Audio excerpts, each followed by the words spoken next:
There's no feeling more intense than starting over. If you deleted your homework the day before it was due, as I have, or if you left your wallet at home and you have to go back after spending an hour in the commute.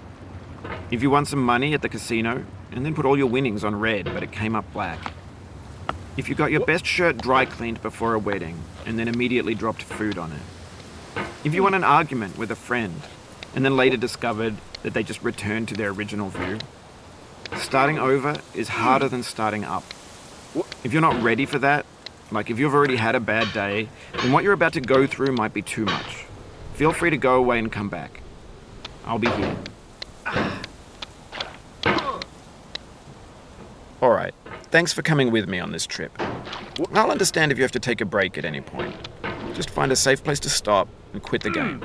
And don't worry, I'll save your progress, always, even your mistakes. This game is a homage to a free game that came out in 2002, titled Sexy Hiking. The author of that game was Jazzuo, a mysterious Czech designer who was known at the time as the father of B games. And B games are rough assemblages of found objects. Designers slap them together very quickly and freely, and they're often too rough and unfriendly to gain much of a following.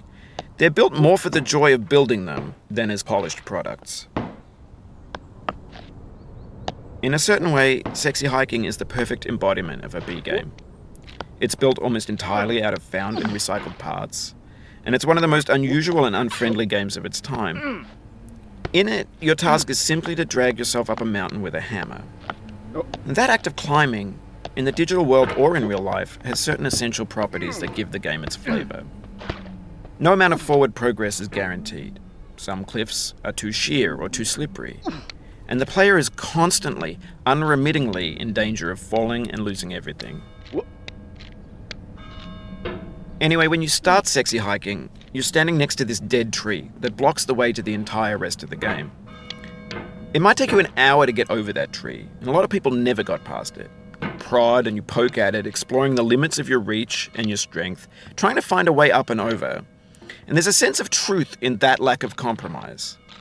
Most obstacles in video game worlds are fake. You can be completely confident in your ability to get through them once you have the correct method or the correct equipment or just by spending enough time. In that sense, every pixelated obstacle in Sexy Hiking is real. The obstacles in Sexy Hiking are unyielding, and that makes the game uniquely frustrating. But I'm not sure Jazzuo intended to make a frustrating game. The frustration is just essential to the act of climbing, and it's authentic to the process of building a game about climbing. A funny thing happened to me as I was building this mountain. I'd have an idea for a new obstacle, and I'd build it, test it, and it would usually turn out to be unreasonably hard.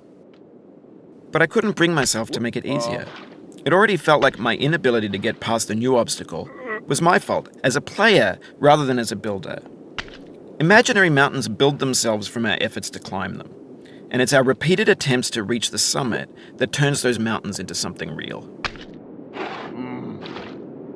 When you're building a video game world, you're building with ideas, and that can be like working with quickset cement. You mold your ideas into a certain shape that can be played with, and in the process of playing with them, they begin to harden and set until they're immutable, like rock. And at that point, you can't change the world.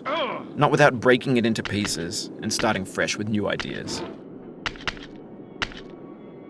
For years now, people have been predicting that games would soon be made out of prefabricated objects, bought in a store and assembled into a world. And for the most part, that hasn't happened, because the objects in the stores are trash.